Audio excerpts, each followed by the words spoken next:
नमस्कार, लोकमत भारत की खास बुलेटिन में आप सभी का बहुत बहुत स्वागत है। मैं आपके साथ मोनिका राठौड़ा। ये रुक करते हैं खबरों की ओर। अमेरिका ने भारत के साथ हुई हालिया ट्रेड डील पर जारी अपनी फैक्ट शीट में कई बड़े बदलाव किए हैं। पहले जिन बातों का साफ जिक्र था, अब उन्हें या तो हटा दिया गया है या उनकी भाषा बदली गई है। पिछले हफ्ते दोनों देशों ने ट्रेड डील का ऐलान किया था। इसके बाद व्हाइट हाउस ने एक फैक्ट शीट जारी कर आगे की रूपरेखा बताई थी, लेकिन अब उसी दस्तावेज का नया वर्जन जारी हुआ है। सबसे बड़ा बदलाव दाल को लेकर है। पहले कहा गया था कि भारत अमेरिकी औद्योगिक और कृषि उत्पादों पर टैरिफ कम या खत्म करेगा, जिसमें दाल भी शामिल थी। अब नए दस्तावेज से दाल का जिक्र हटा लिया गया है। 500 अरब डॉलर की खरीद को लेकर भी भाषा बदली गई है। पहले लिखा था कि भारत अमेरिका से 500 अरब डॉलर का सामान खरीदने के लिए कमिटेड है। अब इसे बदलकर इरादा रखता है कर दिया गया है।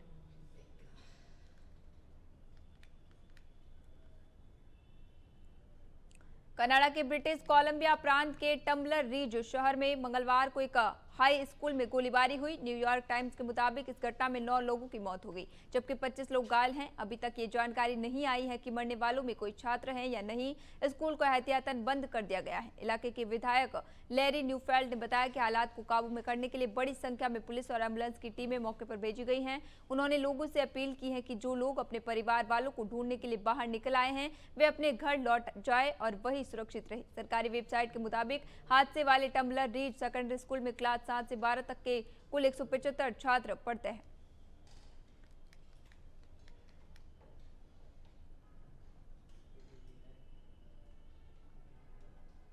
उत्तर प्रदेश के बाराबंकी पहुंचे मुख्यमंत्री योगी आदित्यनाथ ने बाबरी मस्जिद को लेकर बड़ा बयान दिया है। जनसभा को संबोधित करते हुए सीएम योगी आदित्यनाथ ने कहा कि कयामत के दिन तक बाबरी मस्जिद के ढांचे का पुनर्निर्माण नहीं होगा। मुख्यमंत्री योगी ने कहा, जो लोग ऐसे सपने देखते हैं उनका सपना कभी पूरा नहीं होगा। कयामत के दिन तक बाबरी के ढांचे का पुनर्निर्माण नहीं होगा। इसी के साथ सीएम योगी ने राम मंदिर का भी जिक्र किया। उन्होंने कहा, हम लोगों ने कहा था कि रामलला हम आएंगे, मंदिर वही बनाएंगे। अपनी बात को जारी रखते हुए सीएम योगी ने कहा, बन गया है न वही मंदिर। आज मंदिर अपने निर्धारित स्थान पर बन चुका है। कोई संदेह है? और हम आज फिर इस बात को कह रहे हैं कि कयामत के दिन तक भी कभी कयामत का दिन तो कभी आना ही नहीं है, और इसलिए बाबरी ढांचे का पुनर्निर्माण कभी होना ही नहीं है। बॉलीवुड अभिनेता रणवीर सिंह को मंगलवार को जान से मारने की धमकी मिली है। ये धमकी व्हाट्सएप पर भेजे गए एक वॉइस नोट के जरिए दी गई है। इसमें आरोपी ने करोड़ों रुपए की फिरौती की मांग की है। जानकारी के मुताबिक धमकी मिलने के तुरंत बाद मुंबई पुलिस ने रणवीर सिंह के बांद्रा स्थित आवास की बाहर सुरक्षा कड़ी कर दी है। अतिरिक्त पुलिस बल तैनात किया गया है और आने जाने वालों पर कड़ी नजर रखी जा रही है। ये घटना फिल्म निर्देशक रोहित शेट्टी के मुंबई स्थित घर के बाहर 31 जनवरी को 5 राउंड फायरिंग की घटना के बाद आया है। इससे मुंबई पुलिस मामले में ज्यादा सजग है। पुलिस अधिकारियों ने बताया कि धमकी भरे वॉइस नोट में आरोपी ने खुद को गंभीर अपराध से जुड़ा बताया है और बड़ी रकम नहीं देने पर अंजाम भुगतने की चेतावनी दी है। पुलिस ने वॉइस नोट को फॉरेंसिक जांच के लिए भेज दिया है।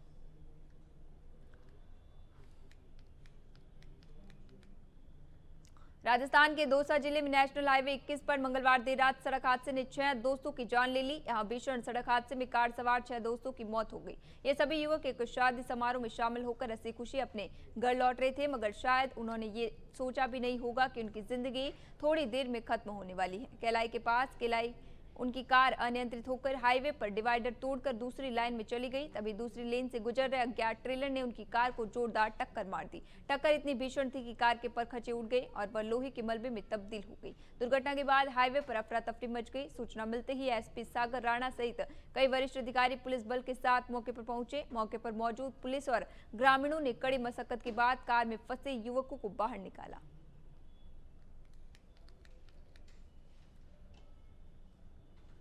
आज 11 फरवरी 2026 को शेयर बाजार अच्छी तेजी के साथ कारोबार कर रहा है। सुबह बाजार हरे निशान में खुला।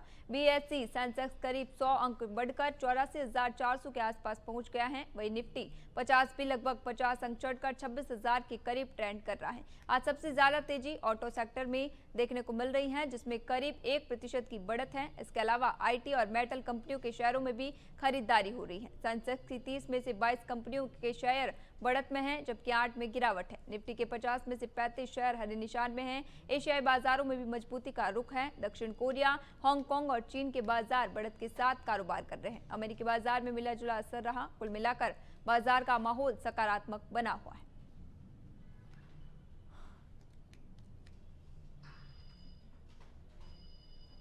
छतरपुर प्रशासन द्वारा अवैध रूप से वाहनों पर बत्ती और सायरन लगाने वालों के खिलाफ सख्त कार्रवाई शुरू कर दी गई है। इसी कड़ी में कलेक्टर कार्यालय की पार्किंग में उस वक्त हड़कंप मच गया जब जिला कोषालय अधिकारी विनोद श्रीवास्तव की निजी गाड़ी से प्रशासनिक टीम ने बत्ती हटवा दी।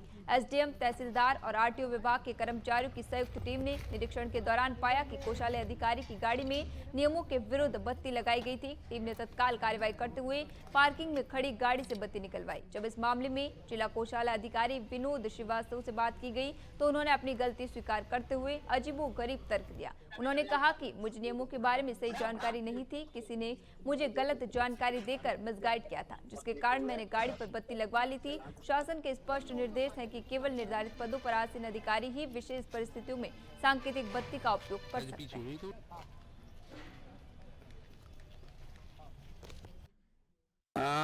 देखिए, आप लोगों के माध्यम से सूचना मिली थी कि यहाँ पर एक वाहन में बत्ती लगी हुई है, तो उसको तत्काल बत्ती को निकलवा दिया गया है और बत्ती को जब्त करवाकर जो चालानी कार्रवाई है वो आरटीओ के माध्यम से कराई जा रही है। किसकी गाड़ी? हाँ, ये वाहन यहाँ पर खड़ा हुआ है, निश्चित रूप से कलेक्ट्रेट में ही किसी व्यक्ति का वाहन होगा, तो हम जो भी बत्ती नहीं लगा सकता है। नहीं, बिल्कुल रूप से बत्ती केवल कार्यपालक मजिस्ट्रेट और पुलिस वाहनों में उनके ऑफिशियल ड्यूटी के दौरान लगाई जा सकती है। जैसे ही पता चला कि टीओ साहब की गाड़ी है, टीओ साहब कह रहे सिर्फ 2 लोग गाड़ी को बत्ती लगा सकते, फिर उसके बाद भी वो लगाए हुए। संभवतः उनकी जानकारी में नहीं रहा होगा। उनका कहना है एक दुकानदार ने उनसे बोला था कि लगा लो, आप बात रखें, उन्होंने दुकानदारी कहने को लगाई। ये सब बातें व्यक्तिगत है, इस बारे में मेरा कुछ कहना नहीं। मामला है, आपकी गाड़ी में बत्ती लगी हुई है, क्या है? कुछ नहीं, निकलवा दे रहे हैं उसको हम। कैसे लगाई थी? क्या हमें मिसगाइड किया गया था कि ये आपको स्पेशल परमिशन दी गई है एजेंसी वालों ने। किस एजेंसी वाले ने? अभी जहाँ से गाड़ी खरीदी है वहीं से। उन्होंने क्या परमिशन दी थी? परमिशन नहीं बोले, आपके में स्पेशल वाहन की परमिशन है, मैंने लगा ली थी। अब चूंकि पता चला कि नहीं है वो चीज़, तो निकाल के अलग की। गाड़ी कब की है, मतलब कब खरीदी थी आपने? गाड़ी फाइनेंस कराई थी हमने। नहीं, तो कितने दिन पहले उसने गाड़ी वाले ने कहा? 2 साल लगभग। 2 साल पहले? 2 साल से लगी बत्ती? नहीं 2 साल से कहा, तो अभी लगवाई थी। कितने दिन पहले? 2-3 दिन पहले की बात। 2-3 दिन पहले की बात है। तो बत्ती लगाने का मतलब दुकानदार ने बोला, आपने लगा ली? नहीं, ऐसा नहीं। फिर किसने बोला था? मंडला जिले में एमपी बोर्ड की 12वीं कक्षा की परीक्षाओं की शुरुआत इंग्लिश विषय के पहले पेपर के साथ हुई। परीक्षा को लेकर जिले भर में सुरक्षा और व्यवस्थाओं के पुख्ता इंतजाम किए गए थे, जहां मंडला कलेक्टर सोमेश मिश्रा और पुलिस अधीक्षक रजत सकलेचा ने स्वयं मोर्चा संभालते हुए परीक्षा केंद्रों का निरीक्षण किया। इसी दौरान उन्होंने रानी अवंतीबाई स्कूल, उत्कृष्ट विद्यालय सहित अन्य परीक्षा केंद्रों का भ्रमण कर व्यवस्थाओं का जायजा लिया। निरीक्षण के दौरान कलेक्टर ने ये भी देखा कि कहीं किसी प्रकार की अव्यवस्था या लापरवाही तो नहीं है, जहां सुरक्षा व्यवस्था, परीक्षा संचालन, विद्यार्थियों की सुविधा और अनुशासन पर विशेष ध्यान दिया गया। वहीं कलेक्टर सोमेश मिश्रा ने बताया कि माध्यमिक शिक्षा मंडल की ओर से भी निरीक्षण दल मंडला पहुंचा था, जिन्होंने परीक्षा से जुड़ी व्यवस्थाओं पर चर्चा की। जैसा कि आप सभी जानते हैं, मध्य प्रदेश में कक्षा 10वीं 12वीं के बोर्ड एग्जाम प्रारंभ हो गए हैं। आज 12वीं का इंग्लिश का पेपर था और हमारे प्रशासनिक सभी तरह की व्यवस्थाएं चाक चौबंद थी और इसी को देखने के लिए मेरे और एसपी महोदय के द्वारा 3-4 स्कूलों का भ्रमण भी किया गया और देखा भी गया कि सभी किसी भी तरह की अव्यवस्थाएं तो नहीं है। और साथ ही माध्यमिक मंडल बोर्ड से भी यहाँ निरीक्षक आए हुए थे और उनसे भी परीक्षा की तैयारी के संबंध में चर्चा की। बुरहानपुर जिले के नेपानगर क्षेत्र से मानवता को झकझोर देने वाली तस्वीर सामने आई है। ग्राम बाकड़ी का एक दिव्यांग दंपति अपनी 4 मासूम बेटियों के साथ सरकारी योजनाओं के लाभ के लिए कलेक्टर कार्यालय पहुंचा, लेकिन निराशा भी हाथ लगी। पत्नी दोनों पैरों से दिव्यांग है तो पति दोनों आंखों से देख नहीं सकता। बावजूद इसके शासन की योजनाएं इस परिवार तक नहीं पहुंच पाई। बुरहानपुर जिले की नेपानगर विधानसभा, जहां से विधायक स्वयं आदिवासी समाज से आते हैं, लेकिन उसी क्षेत्र के आदिवासी आज भी सरकारी योजनाओं से वंचित है। ग्राम बाकड़ी निवासी शारदा और उसके पति चेनू जन्म से दिव्यांग है। शारदा दोनों पैरों से चलने में असमर्थ है, जबकि चेनू दोनों आंखों से देख नहीं पाता। 4 बेटियों वाले इस परिवार की हालत इतनी दयनीय है कि इन्हें जीवन यापन के लिए भीख मांगनी पड़ रही है। शारदा को केवल 600 रुपए की दिव्यांग पेंशन मिल रही है, लेकिन लाडली बहना योजना का लाभ नहीं मिल पा रहा। यदि योजना का लाभ मिलता तो 1500 रुपए प्रति माह की सहायता मिल सकती थी। वही पति चेनू को आज तक किसी भी प्रकार की पेंशन, न पीएम आवास योजना और न ही बेटियों को लाडली लक्ष्मी योजना का लाभ मिला है। दंपति जब अपनी समस्याएं लेकर कलेक्टर कार्यालय पहुंचा तो वहां भी इन्हें निराशा ही हाथ लगी। ई-केवाईसी न होने का हवाला देकर इन्हें वापस लौटा दिया गया। हैरानी की बात यह है कि कलेक्टर कार्यालय से लेकर हाईवे तक इस दिव्यांग दंपति को व्हीलचेयर तक उपलब्ध नहीं कराई गई। जब इस मामले में सामाजिक न्याय विभाग के उपसंचालक दुर्गेश कुमार दुबे से चर्चा की गई तो उन्होंने कहा कि दंपति का ई-केवाईसी नहीं हुआ है, इसी कारण योजनाओं का लाभ नहीं मिल पाया।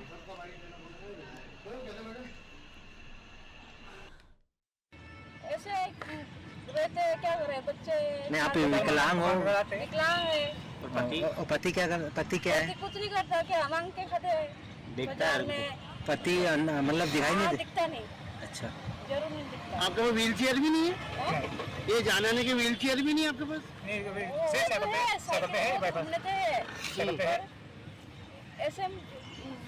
ऐसे हमारा चलता है। क्या यहाँ से क्यों लौटा दी तुमको? क्या बोले यहाँ पर अधिकारी, क्या बोल रहे? बोले हो जाएगा, बोले पंचायत में करा लेना बोले। कब से आ रहे हैं यहाँ पर आप? अभी सुबह से आए। अच्छा, तो पहली बार आए कि इससे पहले भी आए थे? नहीं, पहले बार आया। पहली बार आए। तो क्या मिल रहा है? पेंशन नहीं मिलेगी। क्या बोले फिर आपको?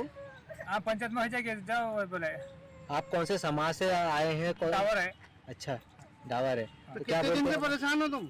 आप बहुत साल से मिले नहीं। 1 रुपया नहीं मिला पेंशन कार्ड? नहीं मिले, बाइक की मिलती, मेरे को नहीं मिलती। अच्छा, ये लाडली योजना का मिलता है लाभ अपनी बेटी आपके पत्नी को? ये भी नहीं मिलती। कोई भी नहीं मिलता। हाँ। विकलांग की पेंशन कोई मिलती नहीं मिलती।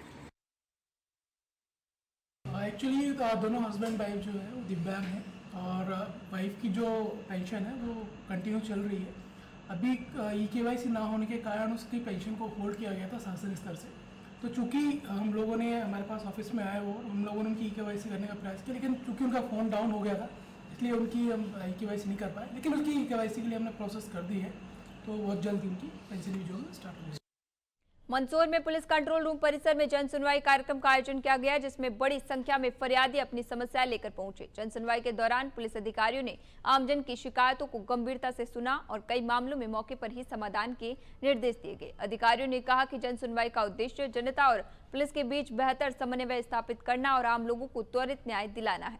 खासकर जमीन विवाद, पारिवारिक झगड़े, साइबर ठगी और मारपीट से जुड़े मामलों पर विशेष ध्यान दिया गया। फरियादियों ने जन सुनवाई व्यवस्था की सराहना करते हुए कहा कि इससे उन्हें बार बार थाने के चक्कर लगाने से राहत मिलती है। पुलिस प्रशासन ने आश्वासन दिया कि लंबित मामलों का शीघ्र निराकरण किया जाएगा और पीड़ितों को न्याय दिलाया जाएगा। ये मंगलवार को जन सुनवाई का कार्यक्रम होता है, तो उसमें सभी जीओस और सिटी के जो थाना प्रभारी हैं वो यहाँ उपस्थित रहते हैं। अभी तक आए हैं उसमें कुछ जमीन संबंधी विवाद है, कुछ घरेलू विवाद है और कुछ साइबर से रिलेटेड विवाद भी सामने आए हैं, जिनको सुनकर उसका निराकरण किया जा रहा है। बोर्ड परीक्षाएं विधिवत रूप से शुरू हो गई हैं। पहले दिन विद्यार्थियों का पहला पेपर अंग्रेजी विषय का रहा। परीक्षा केंद्रों पर सुबह से ही छात्र छात्राओं और अभिभावकों की भीड़ देखने को मिली। परीक्षा समाप्त होने के बाद जब विद्यार्थी बाहर निकले तो उनके चेहरे अलग अलग भाव बयां कर रहे थे।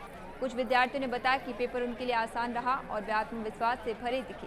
वहीं कई छात्रों को अंग्रेजी का पेपर कठिन लगा, जिसके कारण उनके चेहरे पर मायूसी साफ झलक रही थी। विद्यालय प्रबंधन और शिक्षकों ने विद्यार्थियों को हिम्मत बनाए रखने की सलाह दी और कहा कि आने वाले पेपरों में बेहतर प्रदर्शन करें। अभिभावकों ने भी बच्चों का उत्साह बढ़ाते हुए उन्हें तनाव मुक्त रहने की बात कही।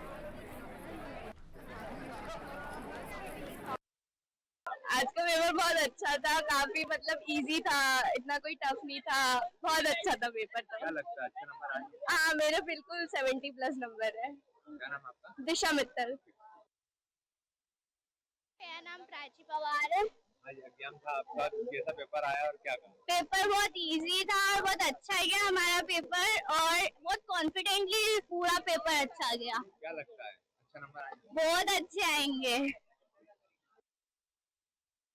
आज जो है 428 छात्रों ने भाग लिया और सभी रूम में अलग अलग बैठक व्यवस्था की गई थी और एक एक रूम में 2-2 पर्यवेक्षकों की व्यवस्था की गई थी और बहुत ही शांतिपूर्ण तरीके से जो है आज नंबर 2 में जो है परीक्षाएं संपन्न हुई है और बच्चे भी बहुत अच्छे रहे और पर्यवेक्षक भी बहुत शानदार रहे। बालाघाट से रिश्तों को शर्मसार कर देने वाली एक खौफनाक वारदात सामने आई है। यहाँ ससुर को पहले मटन खिलाया गया, दारू पिलाई गई और फिर उसी भरोसे का फायदा उठाकर दो दामादों ने मिलकर बेरहमी से उसकी हत्या कर दी। परसवाड़ा थाना क्षेत्र के अरंडिया जंगल में मिले 60 वर्षीय बुजुर्ग के शव के मामले में पुलिस ने हत्याकांड का खुलासा करते हुए 2 आरोपियों को गिरफ्तार कर लिया है। हत्या की वजह पुरानी पारिवारिक रंजिश बताई जा रही है। पुलिस जांच में सामने आया है कि आरोपियों ने साजिश के तहत पहले ससुर को शराब पिलाई, मटन खिलाया और फिर सुनसान जंगल ले जाकर मौत के घाट उतार दिया। जांच में चौंकाने वाला खुलासा हुआ, हत्या किसी और ने नहीं बल्कि मृतक के दामाद अशोक गिरी और उसके साडू रुस्तम गिरी ने की थी। 30 जनवरी की शाम दोनों आरोपी ससुर को शराब पिलाने के बहाने मोटरसाइकिल से अरंडिया जंगल ले गए, जहां सुनसान जगह पर लकड़ी के डंडे से सिर पर वार कर और गला दबाकर हत्या कर दी। इसके बाद शव को घसीटकर जंगल में फेंक दिया गया। हत्या के बाद आरोपी अशोक गिरी ने खुद ही गुमशुदगी की रिपोर्ट दर्ज कराकर पुलिस को गुमराह करने की कोशिश की, लेकिन सख्त पूछताछ में दोनों ने जुर्म कबूल कर लिया।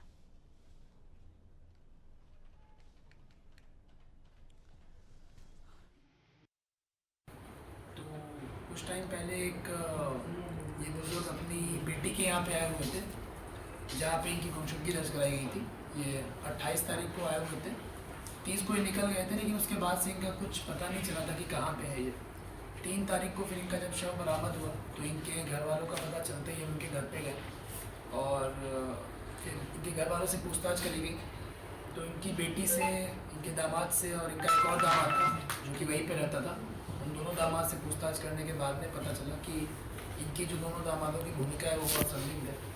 फिर जब जो भी टेक्निकल एविडेंस थे उनको जब घटना के हिसाब से एनालाइज किया गया, उसके बाद में पता चला कि इस हत्या में ये दोनों शामिल थे। इन्होंने जंगल ले जाकर उसकी हत्या करी डंडे से मारकर, और उसके बाद में उसको घसीट के जंगल के अंदर ले गए, जिससे कि कोई जानवर उसको खा ले और जो है क्षत शव बाद में पुलिस को मिले। मध्य प्रदेश के मुरैना जिले में बुधवार सुबह रिटायर्ड फौजी ने सीमेंट व्यापारी को गोली मार दी। गोली व्यापारी की पसलियों को चीरती हुई पेट में जाकर फंस गई। युवक को गंभीर हालत में ग्वालियर रेफर किया गया है। प्राइवेट हॉस्पिटल में आईसीयू में भर्ती है। मामला स्टेशन रोड थाने का है। जानकारी के मुताबिक आरोपी ने सुबह व्यापारी के घर का दरवाजा खटखटाया। उसने व्यापारी को नाम से पुकारा। जैसे ही व्यापारी ने दरवाजा खोला, बदमाश ने गोली चला ली। घायल व्यापारी का नाम कृष्णकांत शुक्ला है, जो टीचर कॉलोनी रामनगर का रहने वाला है। वही घायल कृष्णकांत शुक्ला के भाई दीपू शुक्ला ने बताया कि गांव के ही रहने वाले हरेंद्र शुक्ला पुत्र रामनिवास शुक्ला निवासी सिरमिती गांव से पुरानी दुश्मनी चली आ रही है। आज सुबह करीब 5:30 बजे हमारे मुरैना निवास पर वारदात हुई है। रिटायर्ड फौजी हरेंद्र शुक्ला ने पिस्टल से गोली चलाई है।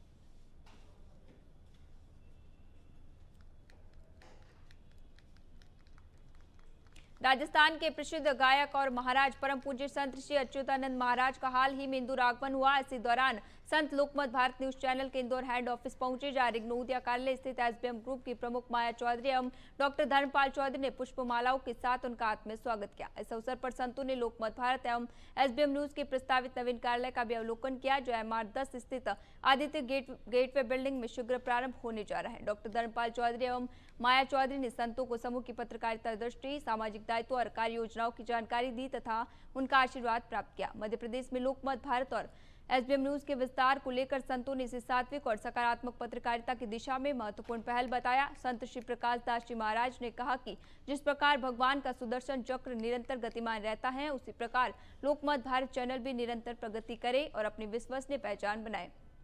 उन्होंने लोकमत भारत एवं एसबीएम न्यूज के उज्जवल भविष्य की कामना करते हुए समाज को जागरूक करने में मीडिया की भूमिका को सराहा। उल्लेखनीय कि संत श्री प्रकाश दास जी महाराज एवं संत श्री अच्युतानंद जी महाराज का इंदौर आगमन गो रक्षा अभियान के अंतर्गत हुआ, जिसके तहत वे शहर में विभिन्न धार्मिक एवं सामाजिक कार्यक्रमों में सहभागिता कर रहे हैं।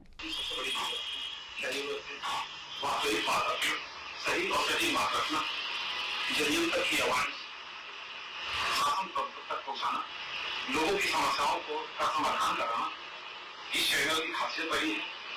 मैं बहुत बहुत शुभकामना दूंगा और जैसे अन्य राज्यों में, भारत के अन्य राज्यों में सफलता की सीढ़ी प्राप्त की है, ऐसे ही इस राज्य में भी निश्चित ही सफलता की सीढ़ी प्राप्त करेगी, ऐसी मैं शुभकामना दूंगा।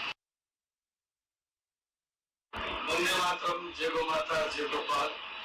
चारों तरफ से छाया हुआ है लोकमत भारत और हमें बड़ी प्रसन्नता है हमारे राजस्थान के श्री धर्मपाल जी चौधरी और माया जी चौधरी एक लोगों का न्याय और गाय के लिए और सनातन धर्म के लिए सच्ची बात और खरी बात जन जन तक पहुंचाने के लिए एक SBM से शुरुआत करी थी और लोकमत भारत पूरे भारत में धीरे धीरे अपना वर्चस्व फैला रहा है और हमें उम्मीद है कि हमारा भारत का चौथा स्तंभ है और वो मजबूत होना चाहिए और उसी मजबूती के साथ हमारे सनातन की आवाज बढ़ करके ये उत्तर आ रहा है चैनल, इसलिए हम ढेर सारी बधाई देते हैं, शुभकामना देते हैं, मंगल कामना करते हैं और अंग्रेजी में कहते हैं कांग्रेचुलेशन। क्राइम ब्रांच इंदौर ने अवैध मादक पदार्थ के खिलाफ बड़ी कार्रवाई करते हुए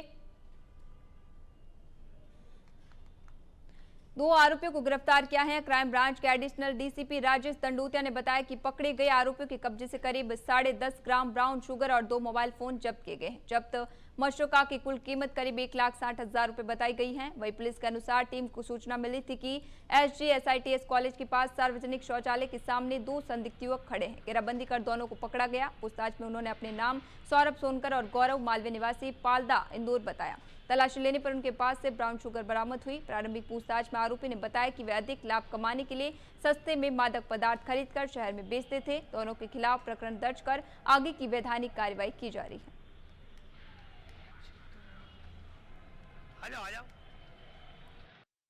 मादक पदार्थों के खिलाफ लगातार इंदौर पुलिस कमिश्नरेट में कार्रवाई की जा रही है। सभी थानों के द्वारा एवं क्राइम ब्रांच के द्वारा भी कार्रवाई की जा रही है। तो क्राइम ब्रांच को सूचना मिलने पर के दो व्यक्ति जो कि लगातार इनकी सूचना मिल रही थी, तो 2 व्यक्ति जो SGSITS कॉलेज के पास जो सार्वजनिक शौचालय वहां पर खड़े हुए संदिग्ध हालत में तत्काल टीम ने घेराबंदी करके उनसे पूछा। एक ने अपना नाम सौरभ बताया, दूसरे ने अपना नाम गौरव बताया। जो सौरभ जब इनकी तलाशी ली तो उनके कब्जे से लगभग 10.5 ग्राम ब्राउन शुगर मिली है, जिसको कि 8/21 NDPS एक्ट के तहत केस रजिस्टर कर लिया गया है। इसमें सौरभ मजदूरी करता है और गौरव इसमें गाड़ी चलाता है। फिलहाल इनसे पूछताछ की जा रही है कि ये कहां से लेकर आए थे और कहां सप्लाई कर रहे थे।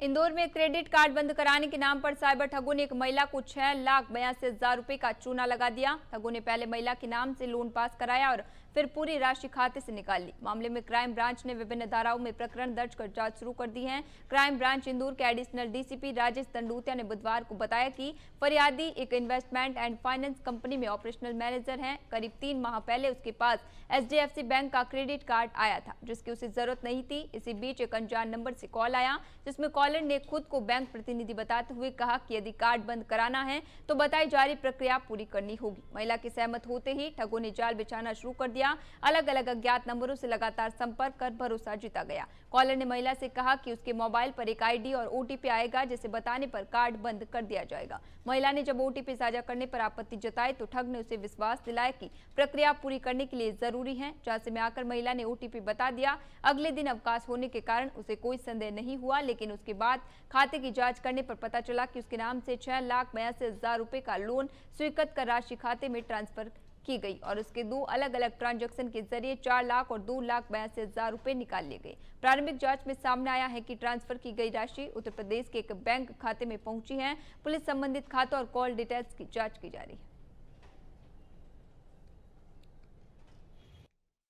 क्राइम ब्रांच में एक FIR रजिस्टर की गई है साइबर फ्रॉड की। इसमें जो फरियादिया है वो इन्वेस्टमेंट एंड फाइनेंस जो कंपनी है उसमें ऑपरेशनल मैनेजर के रूप में पदस्थ है। उसके द्वारा रिपोर्ट की गई कि लगभग 3 महीने पहले, घटना से लगभग 3 महीने पहले उसके पास HDFC बैंक का क्रेडिट कार्ड आया था।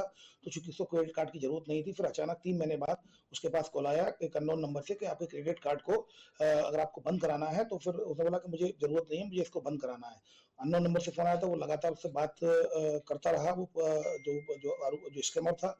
और उसके बाद फिर उसने बोला कि आपके पास एक ID आएगी, ID को आपको खोलना है। ID को खोलना होगा तो OTP आएगा, आपको OTP बताना है। तो मैं फरियादी ने पूछा भी OTP क्यों बताना है, तो उसने बताया कि OTP जब बताओगे तब हम आपका क्रेडिट कार्ड का जो ID है वो बंद कर देंगे। तब फिर जब उसने OTP बताया, फिर उसके बाद चूंकि अगले दिन छुट्टी पड़ गई तो वो देख नहीं पाई। उसके बाद जब उसने देखा तो उसके नाम से 6,82,000 का लोन लिया गया था। लोन लेने के बाद उसको 6,82,000 का लोन लेने का उसके अकाउंट में पैसे आए। फिर 2 अलग अलग ट्रांजेक्शन होकर, एक 4 लाख का और 2,82,000 का 2 ट्रांजेक्शन होकर उसके अकाउंट से राजस्थान के प्रसिद्ध संत एवं भजन गायक प्रकाश दास जी महाराज ने लोकमत भारत न्यूज चैनल के मध्य प्रदेश में शुभारंभ पर शुभकामनाएं देते हुए इसे सात्विक और सकारात्मक पत्रकारिता की दिशा में एक महत्वपूर्ण कदम बताया। संत प्रकाश दास जी महाराज ने कहा, वंदे मातरम। हमें बहुत बड़ी प्रसन्नता है कि जिस प्रकार भगवान का सुदर्शन चक्र घूमता है उसी प्रकार लोकमत भारत चैनल भी निरंतर आगे बढ़े। ये चैनल बहुत ही सात्विक है और हमें पूर्ण विश्वास है कि ये उत्तम और विश्वसनीय चैनल के रूप में अपनी पहचान बनाएगा।